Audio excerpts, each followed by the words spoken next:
مظہر عباس صاحب آپ کیا سمجھتے ہیں یہ جو بات ہو رہی ہے، ایک طرف حکومت اور ان کے نمائندے یہ کہتے ہیں ہاؤسنگ سوسائٹیز اس تباہی کی ذمہ دار ہیں اور وجہ ایک بہت بڑے کنٹریبیوٹر ہیں، لیکن دوسری طرف پھر اس کا دفاع بھی کرتے ہیں، پھر انوائرمنٹل جو امپیکٹ ہے وہ تو ایک حقیقت ہے ہی، کیا کیا جائے؟ دیکھیں بڑی تلخ حقیقت ہے معذرت کے ساتھ، پہلے سیاست جرم ہوتی تھی، اب جرم ہی سیاست ہے، اور مجرم ظاہر ہے کبھی پکڑا نہیں جاتا، پکڑا جاتا ہے تو بیل آؤٹ ہو جاتا ہے، بیل آؤٹ ہو جاتا ہے تو ایکوٹ ہو جاتا ہے۔ ہمارے یہاں موسمیاتی تبدیلی صرف حکومتوں میں آتی ہے، وزیروں میں آتی ہے۔ اب ایک وفاقی وزیر ہے موسمیاتی تبدیلی، ہو سکتا ہے کہ کل کوئی دوسرے وزیر آ جائیں، تو موسمیاتی تبدیلی کے معنی شاید ہمارے یہاں یہ لیے جاتے ہیں۔ دیکھیے جب میں یہ کہہ رہا ہوں نا کہ جرم ہی سیاست بن گئی ہے، تو اگر آپ اٹھا کے دیکھ لیں، آپ اپنے ملک کا ہم رونا روتے رہتے ہیں، قرضوں میں ڈوبا ہوا ملک ہے۔ سینٹ کے چیئرمین جب جی چاہا انہوں نے اپنی تنخواہ بڑھا دی، قومی اسمبلی کے اسپیکر نے جب چاہا اپنے مرضی سے تنخواہیں بڑھا لی، ابھی وہ جو بہت سی ریگولیٹری باڈیز ہیں ان کے بارے میں ابھی کمیٹی میں یہ ساری باتیں آئی ہیں کہ اپنی سیلری خود ہی بڑھا دیتے ہیں یہ لوگ۔ یہ اپروچ ہے، یہ مائنڈ سیٹ ہے۔ جو تباہی آئی ہے اس سے زیادہ تباہی آ سکتی ہے خدا نخواستہ، کیونکہ نہ ہم آگے کا کوئی پلان کریں گے، ہم انتظار کرتے ہیں تباہی آئے تو اس کے بعد ظاہر ہے اب سڑکیں ٹوٹیں گی تو پھر نئے ٹھیکیدار آئیں گے، نئے ٹھیکیدار آئیں گے تو نئے کمیشنز ہوں گے، تو یہ اوپر سے لے کے نیچے تک یہ صرف تباہی ہے۔ اور صرف ایک میں بالکل آپ کو بالکل پوری اس سے کہہ رہا ہوں کہ آپ بتا دیں کبھی ایسی کوئی رپورٹ آئی ہے کہ ہاں یہ جو ڈپارٹمنٹ ہے اس میں سب سے کم کرپشن ہوئی، یہ جو ڈپارٹمنٹ ہے سب سے کلین ڈپارٹمنٹ رہا، یہ جو ڈپارٹمنٹ ہے اس کے اندر میرٹ کا کلچر سب سے زیادہ نظر آیا۔ تو جہاں یہ صورتحال ہو، یہ تو انتظار کر رہے ہیں کہ کیونکہ ان میں زیادہ تر بیوروکریٹس ہیں، یہ ہیں، ان سب کی دوہری شہریت ہے، وہ نکل جائیں گے باہر۔ یہ تو بینے آپ نے، ہم جیسے لوگوں نے، اور ہم تو پھر وہ ہیں باقی جو آپ دیکھ لیں نا جو تباہی مچ رہی ہے۔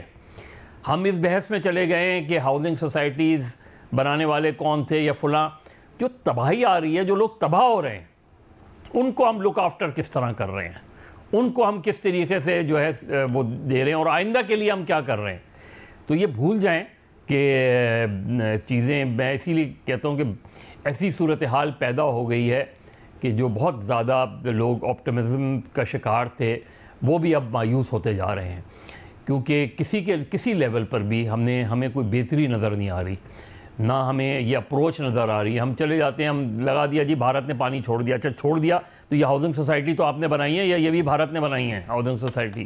یہ جو لوگوں کو محفوظ مقام پہ رکھنا تھا، ان جگہوں پہ چیزیں نہیں بنانی تھیں، وہ تو آپ نے ہی بنائی ہیں نا، وہ تو کہیں بھارت سے نہیں آئی نا ہاؤسنگ سوسائٹیز۔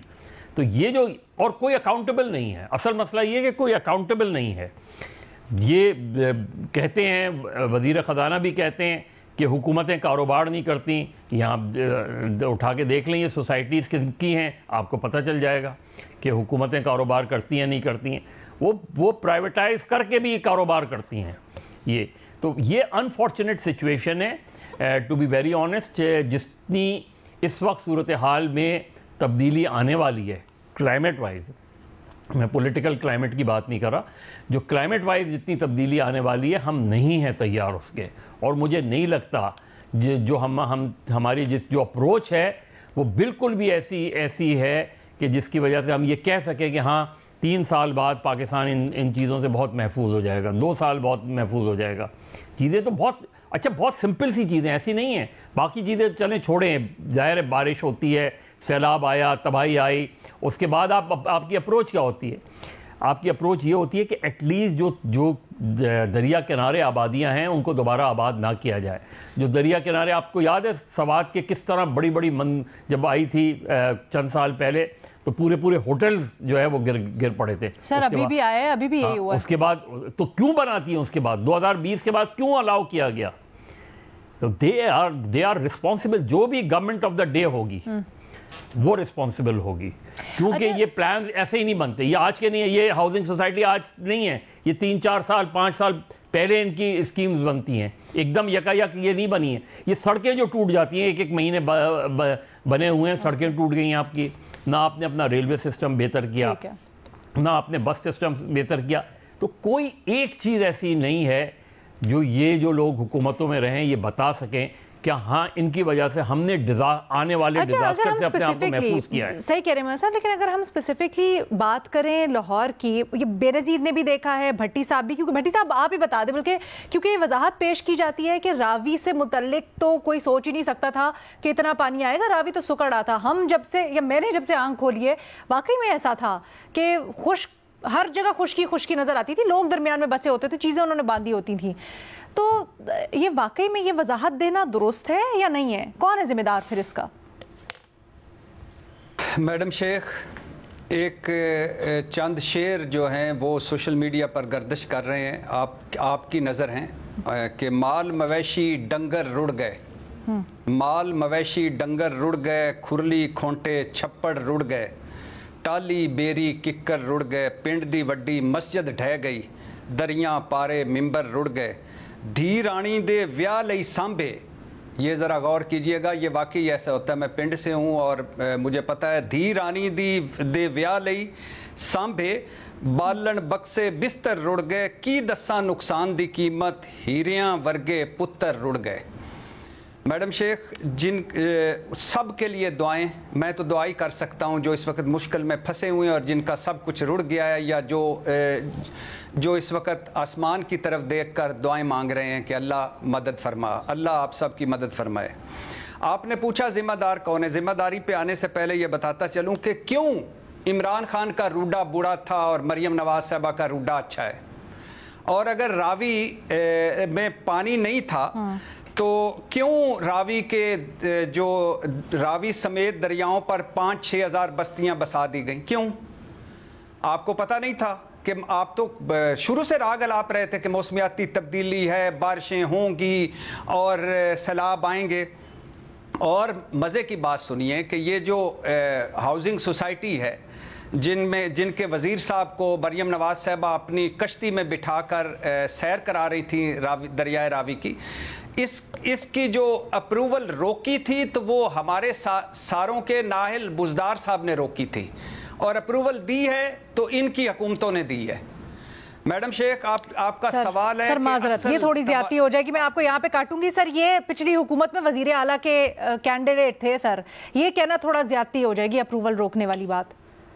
جی میڈم شیخ, ایسی بات ہے, میں اس پہ قائم ہوں. اس کی وجہ یہ ہے کہ آپ کو میں ایک بھجواؤں گا عمران خان صاحب کا ایک کلپ. وہ کہتے ہیں میرے اور ان کے اختلافات کیا تھے. میرے اور ان کے اختلافات یہ تھے, یہ سارا دیکھ لیجئے گا. اگر کینڈیڈیٹ ہونا علیحدہ بات ہے, پارٹی میں ہونا علیحدہ بات ہے, پھر پارٹی سے نکلنا علیحدہ بات ہے. جہانگیر ترین ہاؤسنگ سوسائٹی کی بہت ساری اپروولز خان صاحب کے دور میں ہی ہوئی. جو روڈا کا پورا پروجیکٹ ہے اس کی تعویلیں خان صاحب کے وزراء پیش. میں وہ کہہ چکا ہوں میڈم شیخ, وہ کہہ چکا ہوں کہ وہ روڈا برا تھا, بند کر دیتے نا, ختم کر دیتے. یہ بات آپ کی بالکل جسٹیفائیڈ ہے, یہ بات بالکل آپ کی. یہ عمران خان کا روڈا برا تھا تو اب کیوں اچھا ہے؟ اچھا میڈم شیخ, آپ کا سوال ہے کہ اصل تباہی کے ذمہ دار کون ہیں. کل بھی کہا تھا, آج بھی کہہ رہا ہوں, کل بھی کہوں گا, ہماری تباہی کے ذمہ دار ہمارے حکمران ہیں. اصل تباہی کے ذمہ دار ہمارے حکمران ہیں, ہماری بربادی کے ذمہ دار ہمارے حکمران ہیں. جب تک یہ رہیں گے تب تک, جب تک ہماری ان سے جان نہیں چھوٹے گی, یہ سسک کر مرنا اور روز مرنا ہمارا مقدر ہوگا. دنیا کا کوئی عالم اور کوئی دانشور میڈم شیخ مجھے بتا سکتا ہے کہ کل مریم نواز صاحبہ دریائے راوی میں کشتی پر کیوں بیٹھی تھی, اور کیوں علیم خان صاحب چیف سیکرٹری پنجاب کے ساتھ کشتی میں بیٹھنا اور ایک چکر لگانا اور چلے جانا. اس کی کوئی منطق, اس کی کوئی ایک معقول وجہ. یہ کوئی وظیفہ تھا, کوئی دم تھا, یا یہ فوٹو شوٹ تھا, یا یہ پکنک تھی, یا یہ سیاسی دکھاوا تھا, یا یہ سستی شہرت حاصل کرنے کا ایک طریقہ تھا. دنیا کا کوئی عالم اور کوئی دانشور میڈم شیخ یہ بتا سکتا ہے کہ 35 سال سے حکمرانیاں کرتے 3 بار بھائی اور دوسری بار خود وزیر اعظم بنے اور 7 بڑے سیلاب بھگتا کر شہباز شریف صاحب جب یہ بیان دیتے ہیں کہ پانی ذخیرہ کرنے کی صلاحیت میں اضافے کے بغیر ملک قدرتی آفات سے محفوظ نہیں ہو سکتا, یہ اطلاع دے رہے ہیں ہمیں, یہ ہمیں بتا رہے ہیں, یہ آج ان کو پتہ چلا ہے. میڈم شیخ, ایک آدھ سال آگے پیچھے کر لیجئے گا, جب ہم سکولوں میں تھے تو نواز شریف صاحب پہلی دفعہ وزیر اعظم بنے. جب ہم کالجوں میں گئے تو نواز شریف صاحب دوسری مرتبہ وزیر اعظم بنے. جب ہماری شادیاں ہو رہی تھی تو نواز شریف صاحب تیسری دفعہ وزیر اعظم بنے.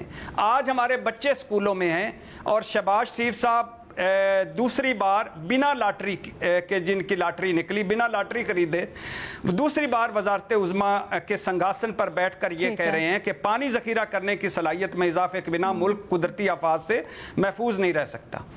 آج ہی ان کو پتہ چلا ہے. اور میڈم شیخ اندازہ کریں کہ بھارت 5700 ڈیم، چین 98,500 ڈیم، پاکستان 150 ڈیم جن میں 18 زیر تعمیر.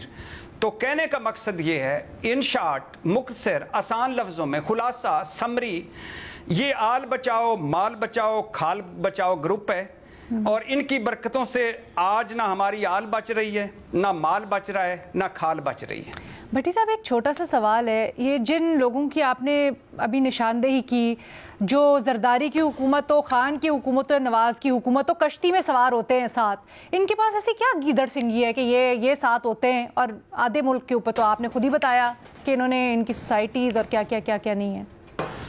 میڈم شیخ اب مجھے حیرانی ہوتی ہے، میں تو خود دنگ ہوں کہ اون چودھری صاحب جو تھے وہ شہباز شریف صاحب کی پہلی وزارت عظمیٰ میں مشیر یا وزیر تھے، اور اب ایم این اے اور نواز شریف صاحب نے ان کو ووٹ ڈالا تھا.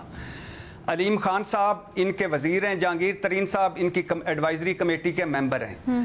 اب مجھے بتائیں کہ میں کہاں سے کوئی ایسا تجربہ یا تجزیہ لاؤں کہ کل یہ کیا بیانات دے رہے تھے. میں یہی آپ سے جاننا چاہ رہی ہوں سر، آپ کو تو بڑی اندر کی خبریں، کیا ہے ان کے پاس ایسی چیز، یا کون سا ہاتھ ہے ان کے پیچھے جو مطلب یہ کانسٹنٹ ہے؟ نہیں، مفادات